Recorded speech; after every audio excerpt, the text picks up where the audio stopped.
Now that everything is finally working once and for all, it was time for a great big cleanup. No need to have copies and backups of things on the actual field anymore because it exists in the library. I made a template for it. I've also done one of my favorite things, which is once an effect type is complete, to package it all up and make it as automatic as possible. So I've deleted everything that isn't absolutely necessary. And you know, all this sort of peg stuff, it happens all automatically down at the bottom. And on the surface level, there's now just a few ports where any shape can be easily plugged in, any background can be easily plugged in, and the plate that animates the position of the whole thing, it has also come outside of the group as well. It was originally right down here at the bottom with a peg displacement, so its cord runs all the way to the top and out the top as well. Finally, the grid control deck, which existed several layers deep and there were several copies of, and it was all a great big mess. It's now up on the surface level with easy access, so I can get to all of the keyframes.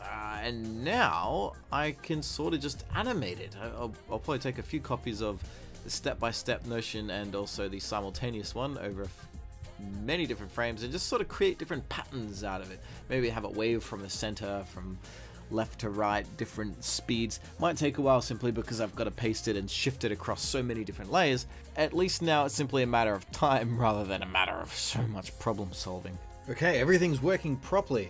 Check it out. I mean, you've probably seen it before, but not quite like this. This is sort of prototype version. Zooms out, general pan thing, and then there's a two variations of it opening all simultaneously. Slow sweep from left to the right. I can speed that up in post if I want. What's next? Does it go backwards, or do we get the radial one where it's just sort of a stripe through the middle, stripe through the out, one where it will have a stripe then close off completely, and a ring of fire. Cool. That's all the versions.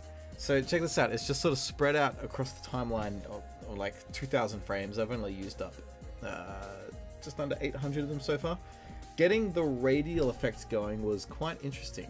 It took a while to figure out the best method, but when it was all said and done, the solution is actually quite simple. Check this out.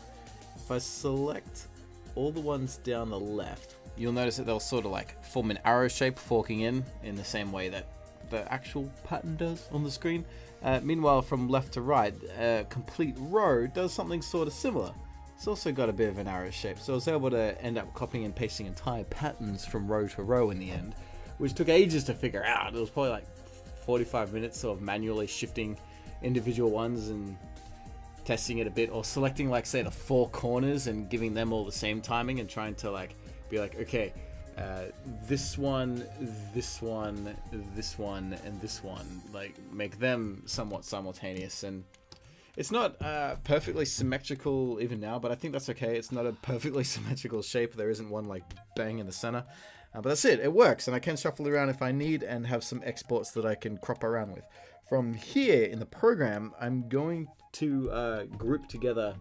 I want to group together its timing as well. I've grouped it into a template in the grid wall here. But to get all the timing and all these layers all synchronized and being able to cut and paste them together can be very fiddling. You don't want to accidentally break something, as I clearly had through earlier versions of this project. So this is actually where symbols come into play.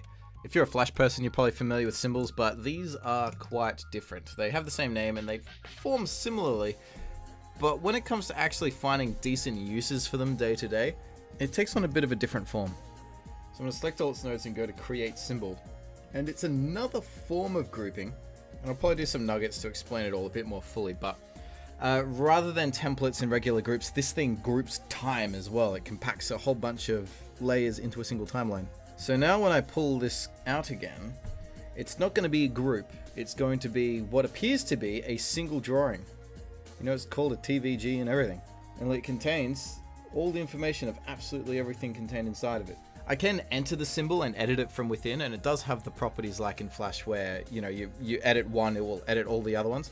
But where I think this is really cool is each one of these frames, it's treated the same way as an individual drawing state would if it was a frame-by-frame animation. You know, I can scrub through its little selector here and change which frame will get displayed, or I can just delete individual frames, reshuffle them, copy, paste, expand exposures, just do whatever I want and just have zero fear of accidentally breaking anything on the inside.